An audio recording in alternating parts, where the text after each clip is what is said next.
तो कैसे हो आप सब लोग। आई होप कि आप सभी बहुत ही अच्छे होंगे। तो आज की वीडियो में हम लोग यहाँ पे बात करेंगे आइसोमेरिज्म के बारे में। और ये हमारे यहाँ पे यूनिट 1 का लास्ट वीडियो होने वाला है। यानी इस वीडियो के बाद आप लोग की यूनिट 1 पूरी तरीके से कंप्लीट हो जाएगी, ऑर्गेनिक केमिस्ट्री 1 की। और नोट्स आप लोग को यहाँ पे कल तक डिस्क्रिप्शन बॉक्स में देखने को और टेलीग्राम पे भी अवेलेबल हो जाएगी, ठीक है। तो आप लोग कॉपी और पेन लेके बैठ जाइए और हम लोग अपना आज का वीडियो स्टार्ट करते हैं।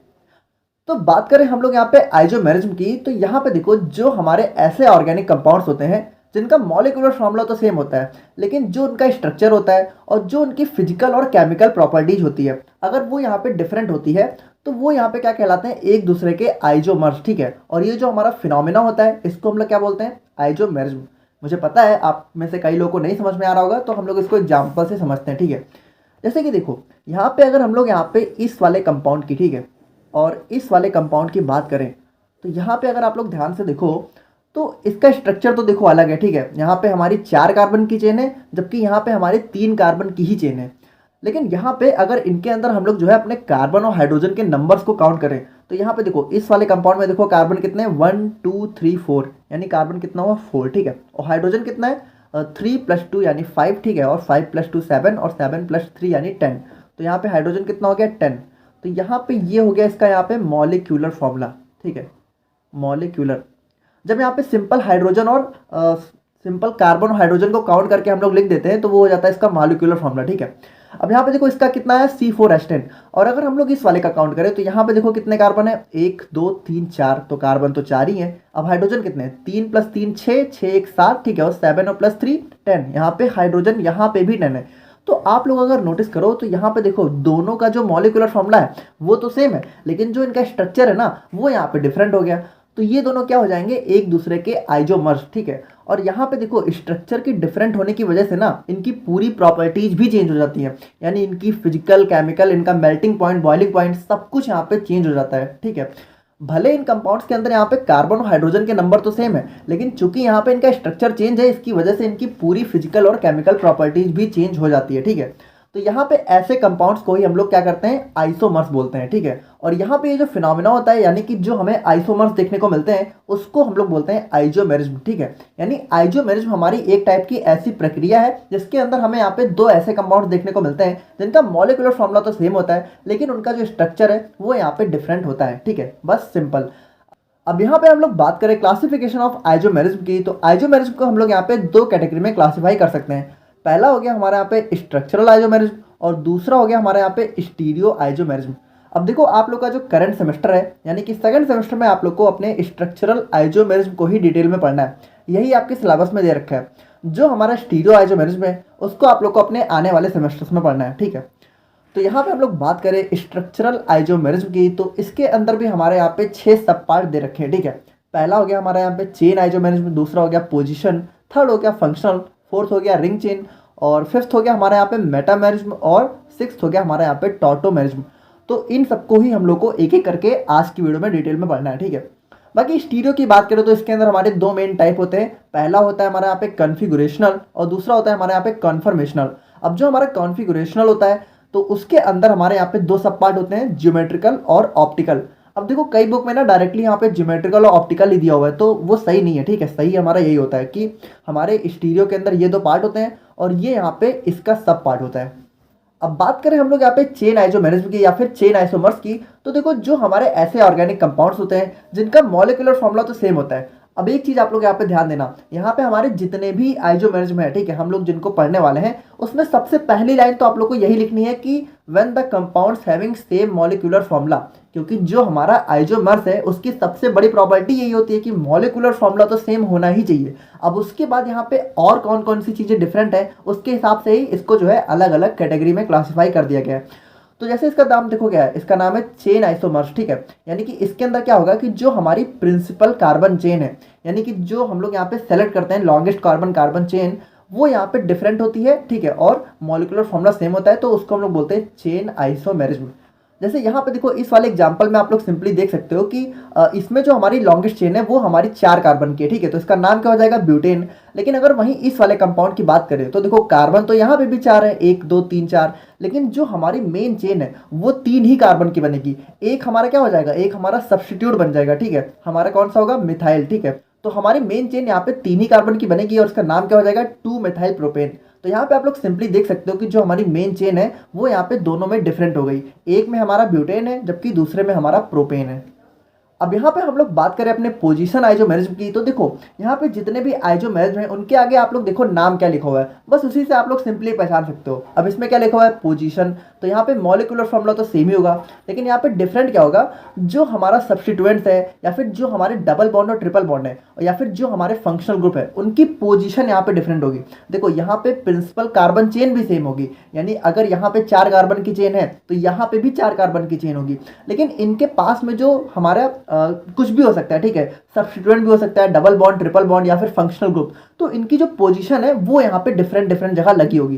जैसे अगर इस वाले एग्जांपल में देखें तो यहाँ पे देखो जो हमारा डबल बॉन्ड है वो फर्स्ट पोजीशन पे लगा हुआ है, जबकि इस वाले एग्जांपल में जो हमारा डबल बॉन्ड है वो हमारा सेकंड पोजीशन पे लगा हुआ है। तो इसका नाम क्या हो गया ब्यूट 1 इन और इसका क्या हो गया ब्यूट 2 इन।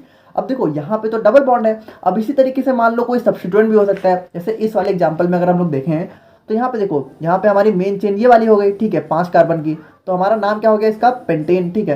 लेकिन यहाँ पे अगर आप लोग देखो तो जो हमारा सब्स्टिट्यूएंट है तो ये यहाँ पे कौन सी पोजीशन पे लगा है, सेकंड पोजीशन पे, ठीक है, जबकि यहाँ पे कौन सी पोजीशन पे लगा है, थर्ड पोजीशन पे। तो इसका नाम क्या हो जाएगा, इसका नाम हो जाएगा 2 मेथाइल पेंटेन, ठीक है, 2 मेथाइल पेंटेन, जबकि इस वाले का नाम क्या हो जाएगा 3 मेथाइल पेंटेन। देखो यहाँ पे number of carbon, number of hydrogen दोनों में ही सेम है, लेकिन जो हमारी फंक्शनल ग्रुप है, सॉरी यहाँ पे तो सब्स्टिट्यूएंट है। अब इसी तरीके से मान लो फंक्शनल ग्रुप भी हो सकता है, जैसे मान लो हम लोग OH लगा दें तो OH हम लोग यहाँ लगा दें या फिर यहाँ लगा दें, ठीक है। तो इस तरीके से आप लोग समझ गए होंगे कि पोजीशन में क्या होता है कि double bond, triple bond, substituents और फंक्शनल ग्रुप की पोजीशन यहाँ पे चेंज हो जाती है। और अब हम लोग यहाँ पे बात करें अपने फंक्शनल आइसोमेरिज्म की, तो देखो यहाँ पे जब हमारे ऑर्गेनिक कंपाउंड्स का मॉलिक्यूलर फॉर्मूला तो सेम ही होता है, लेकिन जब उनके अंदर यहाँ पे फंक्शनल ग्रुप डिफरेंट हो जाते हैं, देखो यहाँ पे फंक्शनल ग्रुप की पोजीशन नहीं डिफरेंट होगी, हमारा फंक्शनल ग्रुप ही यहाँ पे बदल जाएगा। यानी एक में कोई दूसरा फंक्शनल ग्रुप होगा और दूसरे वाले में कोई दूसरा फंक्शनल ग्रुप होगा, लेकिन यहाँ पे जब हम लोग अपने टोटल कार्बन और हाइड्रोजन को काउंट करेंगे तो दोनों में सेम ही आएगा, भले दोनों में फंक्शनल ग्रुप यहाँ पे डिफरेंट हो। जैसे इस वाले एग्जाम्पल की बात करें तो यहाँ पे देखो हमारा फंक्शनल ग्रुप है अल्कोहल, जबकि यहाँ पे है हमारा ईथर। अब देखो मैंने आप लोग को ईथर के बारे में ज़्यादा नहीं पढ़ाया था, थोड़ा सा हम लोग यहाँ पे ईथर को देख लेते हैं, ठीक है। तो ईथर हमारा क्या होता है, ईथर हमारा ऐसा टाइप का फंक्शनल ग्रुप होता है जहाँ पे आप लोग को यहाँ पे ऑक्सीजन देखने को मिलता है और इसके दोनों तरफ कार्बन चेन, यानी सेंटर में ऑक्सीजन होता है, ठीक है, और दोनों तरफ क्या होती है कार्बन चेन। अब कुछ भी हो सकती है, ठीक है, कितनी भी लंबी हो सकती है। जैसे मान लो हम लोग यहाँ पे बनाए तो CH3 हो गया और यहाँ पे CH3 हो गया, ठीक है। चलो इसी वाले एग्जाम्पल को लेते हैं। तो यहाँ पे देखो अब इसका नाम कैसे लिखा जाता है। इसका नाम लिखने का ना यहाँ पे 2 तरीके होते हैं, ठीक है, एक होता है IUPAC नेमिंग और एक होती है कॉमन नेमिंग।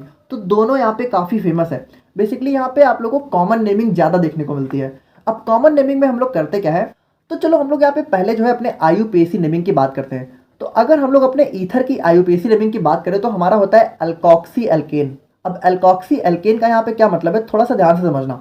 देखो यहाँ पे इसका मतलब ये है कि जो हमारा ऑक्सीजन है, ठीक है, तो इसके एक तरफ वाले ग्रुप को आप लोग जो है अल्कोक्सी करके लिखिए और एक तरफ वाले ग्रुप को एल्केन। यानी यहाँ पे देखो हमारे दोनों तरफ चूंकि मिथाइल लगा हुआ है तो हम लोग क्या लिखेंगे, ध्यान से देखना, मेथॉक्सी। देखो मेथ और उसके बाद ऑक्सी लगा दो, ठीक है, मेथॉक्सी। और दूसरे तरफ भी हमारा चूंकि मेथेन ही है तो हम लोग क्या लिख देंगे, मेथेन, ठीक है। यानी सिंपली बात करें तो मान लो अभी इसके एक साइड जो है 2 कार्बन की चेन हो जाती, तो इसका नाम क्या हो जाता, 1 2 यानी कि एथ हो जाता। तब हम लोग क्या लिखते हैं, एथॉक्सी मेथेन, ठीक है। देखो एक तरफ वाले को आप लोग जो है ऑक्सी जोड़ के लिख दो और एक तरफ वाले को एन, तो इधर क्या है हमारा मेथेन, तो ठीक है हमारा मेथेन हो जाएगा, ठीक है, समझ गए ना। चलो इसको यहाँ पे थोड़ा सा और देख लेते हैं, ठीक है, क्योंकि इसको हम लोगों ने डिस्कस नहीं किया था। अब जैसे मान लो ऑक्सीजन के एक साइड आप लोग को लगा है, चलो ये लगा हुआ है, ठीक है, CH2 CH2 CH3, ठीक है, और यहाँ पे इस साइड लगा हुआ है आपका CH3, सिंपल। अब यहाँ पे देखो इसका नाम क्या पड़ जाएगा, तो देखो इस साइड वाले को ऑक्सी करके लिखो और इस साइड वाले को एन करके लिखो। तो यहाँ पे इस ये हमारा क्या है, मेथ है, ठीक है, तो मेथॉक्सी, ठीक है, मेथॉक्सी, और इस साइड वाले को एन। तो यहाँ पे कितने कार्बन है, 1 2 3, यानी कि प्रोप, मेथॉक्सी प्रोप और एन, ठीक है, तो मेथॉक्सी प्रोपेन। तो इस तरीके से हमारे यहाँ पे ईथर की IUPAC नेमिंग होती है। लेकिन जो इसकी फेमस नेमिंग है ना, वो यहाँ पे इसकी कॉमन नेमिंग आप लोग को ज़्यादा देखने को मिलती है। अब कॉमन नेमिंग कैसे करते हैं, तो देखो कॉमन नेमिंग में क्या होता है कि जो हमारा ऑक्सीजन है उसके दोनों तरफ जो ग्रुप लगे हुए हैं उसको आप लोग यहाँ पे आप लोग सब्स्टिट्यूएंट्स की तरह ट्रीट करो। देखो इसको थोड़ा सा समझना, जैसे ऑक्सीजन के यहाँ पे इस वाले एग्जाम्पल में देखें तो ऑक्सीजन के दोनों तरफ हमारा यहाँ पे क्या लगा हुआ है, मैथ लगा हुआ है, ठीक है। तो यहाँ पे जो हमारी कॉमन नेमिंग है वो कहती है कि आप लोग जो है इसका नाम जो है सब्स्टिट्यूएंट्स की तरह लिखो। यानी यहाँ पे अगर हम लोग देखें तो दोनों साइड सिंगल सिंगल कार्बन है और सिंगल कार्बन हमारा क्या होता है मेथाइल, ठीक है। तो यहाँ पे चूंकि दो हैं तो हमारा हो जाएगा डाई मेथाइल, ठीक है, डाई मेथाइल। और उसके बाद आप लोग सिंपली जो है ईथर लिख दो। तो ये होती है इसकी कॉमन नेमिंग। अब देखो इसी में मान लो अगर अभी जो है दोनों तरफ इथाइल लगा होता है, या फिर मान लो एक तरफ मिथाइल है, ठीक है, एक तरफ CH3 है और एक तरफ हमारा जो है एथाइल है, ठीक है, CH2 CH3 दो कार्बन की चेन है। तो इसका नाम कैसे लिखोगे? तब यहाँ पे लिखोगे आप लोग मेथाइल एथाइल, ठीक है, मेथाइल एथाइल ईथर। यानी ऑक्सीजन के दोनों तरफ जो ग्रुप लगे हुए हैं उनको आप लोग जो है सब्स्टिट्यूएंट की तरह लिख दो और उसके बाद आगे अपना ईथर जोड़ दो, ठीक है। तो ये हो जाती है हमारी इसकी कॉमन नेमिंग, जो आप लोग को ज़्यादातर टाइम जो है यही वाली नेमिंग देखने को मिलती है। जैसे इस वाले एग्जांपल में बात करें तो आप लोग देखो तो जो हमारा फर्स्ट एग्जांपल है उसमें हमारा अल्कोहल जो है फंक्शनल ग्रुप की तरह प्रेजेंट है, जबकि इस वाले में हमारा ईथर है। लेकिन अगर हम लोग यहाँ पे कार्बन, हाइड्रोजन और ऑक्सीजन के नंबर को काउंट करें तो दोनों में ही सेम है। देखो यहाँ पे कार्बन कितना है 2, हाइड्रोजन कितना है 5 और 6, ठीक है, और ऑक्सीजन कितना है 1। तो 2 कार्बन 6 हाइड्रोजन और 1 ऑक्सीजन। और यहाँ पे भी देखो कार्बन कितना है 2, हाइड्रोजन कितना है 3 + 3 6 और ऑक्सीजन कितना है सिंगल। तो दोनों में मॉलिक्यूलर फॉर्मूला तो सेम है लेकिन यहाँ पे फंक्शनल ग्रुप डिफरेंट है, तो इसका नाम क्या हो गया? Functional isomerism. आई होप कि आप लोग यहाँ पे समझ गए होंगे, ठीक है। और उसी तरीके से बात करें हम लोग यहाँ पे रिंग चेन आइसोमेरिज्म की, तो देखो ये तो बहुत ही ज़्यादा सिंपल है। यहाँ पे क्या होगा, एक कंपाउंड हमारा यहाँ पे चेन के फॉर्म में प्रेजेंट होगा और दूसरा हमारा यहाँ पे रिंग के फॉर्म में प्रेजेंट होगा, ठीक है। जैसे देखो यहाँ पे क्या हुआ, 4 कार्बन की चेन है और यहाँ पे 4 कार्बन की यहाँ पे रिंग बन गई है, तो इसका नाम है ब्यूटेन और इसका नाम है साइक्लोब्यूटेन, ठीक है। तो दोनों में यहाँ पे कार्बन और हाइड्रोजन के नंबर सेम ही होंगे। और उसी तरीके से बात करें हम लोग यहाँ पे मेटामेरिज्म के बारे में, तो यहाँ पे देखो ये वाला जो आइसोमर्स है, ठीक है, ये हमारा कुछ स्पेशल फंक्शनल ग्रुप के लिए ही एप्लीकेबल होता है। जैसे हमारा ईथर हो गया, कीटोन हो गया, यानी जहाँ पे आप लोग को जो है हमारे फंक्शनल ग्रुप के दोनों तरफ जो है कार्बन की चेन देखने को मिलती है, वहाँ पे हमारा मेटामेरिज्म जो है शो होते हुए दिखता है। यहाँ पे क्या होता है कि जो हमारा ऑक्सीजन होता है, ठीक है, जैसे कि हमारा ईथर का एग्जाम्पल ले लें, तो यहाँ पे होता क्या है, जो ऑक्सीजन के दोनों तरफ चेन का अरेंजमेंट है वो यहाँ पे डिफरेंट होता है। ऐसे अगर इन दोनों एग्जाम्पल को देखें तो यहाँ पे देखो जो हमारा ऑक्सीजन है उसके दोनों तरफ आप लोग को यहाँ पे इथाइल देखने को मिल रहा है, ठीक है, तो इसका नाम क्या हो गया? Di ethyl ether. लेकिन यहाँ पे अगर हम लोग देखें तो ऑक्सीजन के एक तरफ तो हमारा मेथाइल है लेकिन एक तरफ हमारा यहाँ पे प्रोपाइल है, तो यहाँ पे इसका नाम क्या हो गया? Methyl propyl ether. लेकिन अगर आप लोग यहाँ पे कार्बन, हाइड्रोजन और ऑक्सीजन के नंबर को काउंट करोगे तो दोनों तरफ यहाँ पे सेम ही आएगा, ठीक है। अब आप लोग यहाँ पे करके देख सकते हो। और अब हम लोग यहाँ पे फाइनली बात करें टॉटोमेरिज्म के बारे में, तो इसको थोड़ा सा ध्यान से देखना। तो यहाँ पे देखो क्या होता है, जब दो कंपाउंड्स जिनका मॉलिक्यूलर फॉर्मूला सेम होता है, जब वो यहाँ पे दो इंटर कन्वर्टिबल डिफरेंट स्ट्रक्चर के फॉर्म में प्रेजेंट होते हैं, यानी कि यहाँ पे देखो दो कंपाउंड्स हैं, ठीक है, और ये यहाँ पे क्या होता है ना, डायनामिक इक्विलिब्रियम हम लोग इसको बोलते हैं। यानी ये इक्विलिब्रियम में होते हैं दो डिफरेंट स्ट्रक्चर में, यानी देखो ये यहाँ पे इसमें भी चेंज हो सकता है और ये यहाँ पे इसमें भी चेंज हो सकता है। तो इस टाइप के आइसोमेरिज्म को हम लोग बोलते हैं टॉटोमेरिज्म। अब यहाँ पे देखो थोड़ा सा आप लोग समझना, जैसे इस वाले स्ट्रक्चर को ध्यान से देखो तो यहाँ पे जो हमारा ऑक्सीजन है उसके पास डबल बॉन्ड प्रेजेंट है, जबकि यहाँ पे क्या हुआ, जो हमारा डबल बॉन्ड है वो हमारा खिसक के यहाँ पे आ गया। तो यहाँ पे इस वाली फॉर्म को हम लोग बोलते हैं कीटो फॉर्म और इस वाली फॉर्म को हम लोग बोलते हैं इनोल फॉर्म। अब देखो कीटो इनोल फॉर्म हम लोग क्यों बोलते हैं, देखो अगर आप लोग थोड़ा सा पहचान रहे हो तो जो हमारा सी डबल बॉन्ड ओ होता है वो हमारा क्या होता है, कीटोन ग्रुप। यानी कि सी डबल बॉन्ड ओ के जब दोनों तरफ यहाँ पे कार्बन की चेन प्रेजेंट होती है तो उसको हम लोग बोलते हैं कीटोन। तो यहाँ पे इसका नाम क्या हो जाता है, कीटो फॉर्म। और अगर आप लोग यहाँ पे ध्यान दो तो जो हमारा OH होता है वो हमारा क्या होता है, अल्कोहल, और उसके लिए हम लोग यहाँ पे सेकेंडरी सफिक्स कौन सा यूज करते हैं, ऑल। तो यहाँ पे देखो ऑल है और इन का मतलब क्या है, देखो ये हमारा डबल बॉन्ड है, डबल बॉन्ड के जस्ट बगल में हमारा अल्कोहल ग्रुप जब प्रेजेंट होता है तो उसको हम लोग बोलते हैं इनॉल। तो यहाँ पे ये हमारा क्या हो गया, इनॉल फॉर्म, ठीक है। तो आई होप कि आप लोग यहाँ पे स्ट्रक्चरल आइसोमेरिज्म के कंसेप्ट को समझ गए होंगे। बाकी अगर कोई डाउट है तो आप लोग कमेंट सेक्शन में बताना, और मिलते हैं हम लोग यहाँ पे नेक्स्ट वीडियो में। Thank you so much.